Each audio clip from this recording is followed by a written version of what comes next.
Lecture du livre de Ellen G. White, intitulé Message à la jeunesse. Chapitre 101. Honore l'Éternel avec tes biens. Combien dois-tu à mon maître? Nous contenterons-nous de recevoir les bénédictions de Dieu sans rien donner en retour, pas même la dîme qu'il s'est réservée comme sa portion? Il est devenu habituel de détourner à son propre profit tout ce qui devrait être, normalement, offert à Dieu. Continuerons-nous à recevoir les faveurs divines avec indifférence, sans jamais témoigner notre gratitude? Chers jeunes gens, ne voulez-vous pas devenir des missionnaires de Dieu? Voulez-vous apprendre, plus que vous ne l'avez jamais fait, les précieuses leçons qui consistent à offrir des dons au Seigneur, en plaçant dans son trésor ce qu'il vous a généreusement accordé? De tout ce que vous avez reçu, offrez une portion au donateur, en offrande de reconnaissance. Quelque chose doit aussi être placé dans le trésor en vue de l'œuvre missionnaire, tant au pays qu'à l'étranger. Des trésors dans le ciel. Nous devrions avoir à cœur la cause de Dieu. La lumière de la vérité, qui a été une source de bénédiction pour une famille, sera également une source de bénédiction pour d'autres familles, si parents et enfants s'emploient à la communiquer. Mais, comme le Seigneur l'a déclaré, la malédiction remplacera la bénédiction de Dieu si les bontés divines, dispensées avec tant d'abondance, sont détournées de leur emploi légitime pour satisfaire l'égoïsme. Dieu a les premiers droits. Ensuite, il faut prendre soin des pauvres et des nécessiteux. C'est un devoir qu'il ne faut pas négliger, coûte que coûte. Afin qu'il y ait de la nourriture dans ma maison.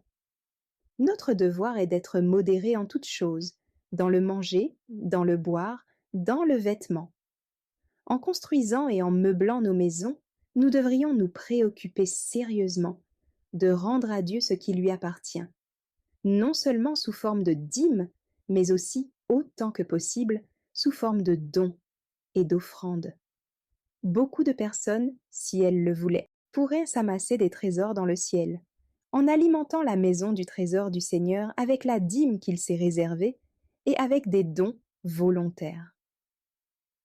Ceux qui sont sincèrement désireux de savoir ce que Dieu attend d'eux en ce qui concerne l'emploi de leurs biens devraient sonder les Écritures de l'Ancien Testament et y chercher les directives données à ce sujet par le Christ, le chef invisible qui conduisait Israël dans le long pèlerinage au désert. Chacun de nous devrait supporter la gêne et les embarras plutôt que de dérober la portion qui doit entrer dans le trésor de Dieu. Ceux qui lisent leur Bible avec attention et avec foi n'auront pas de peine à comprendre ce que le Seigneur enseigne à ce sujet. Sans excuse. Au jour où chacun sera jugé selon les actes qu'il aura accomplis, étant dans son corps, toutes les excuses que l'égoïsme suggère pour refuser au Seigneur la dîme, les dons et les offrandes, s'évanouiront comme la rosée sous les rayons du soleil. Si ce n'était pas trop tard, à ce moment-là, combien voudraient revenir en arrière et refaire leur caractère? Mais ce sera trop tard pour modifier ce qui aura été enregistré de la conduite de ceux qui dérobent Dieu semaine après semaine, mois après mois, année après année. Leur sort sera fixé d'une manière irrévocable. L'égoïsme est une maladie mortelle. L'amour de soi est la violation des engagements solennels que l'homme a pris envers Dieu, le refus d'agir en dispensateur fidèle, qui ont amené sur les coupables une malédiction comme Dieu l'avait annoncé. Ces coupables se sont séparés de Dieu. Par leurs paroles et par leur exemple, ils en ont entraîné d'autres à négliger les commandements de Dieu les plus clairs. C'est pourquoi Dieu ne peut leur accorder ses bénédictions. La dîme. Le Seigneur l'a dit d'une manière explicite. La 10e partie de tous vos revenus est à moi. Vous devez apporter vos dons et vos offrandes à mon trésor, pour l'avancement de ma cause, pour que des prédicateurs présentent les Écritures à ceux qui sont dans les ténèbres. Quelqu'un voudra-t-il courir le risque de refuser à Dieu ce qui lui appartient, imitant le serviteur infidèle qui alla cacher sous terre l'argent de son maître? Chercherons-nous, comme lui, à excuser notre infidélité en nous plaignant de Dieu? Seigneur, je savais que tu es un homme dur, qui moissonne où tu n'as pas semé, et qui amasse où tu n'as pas vanné.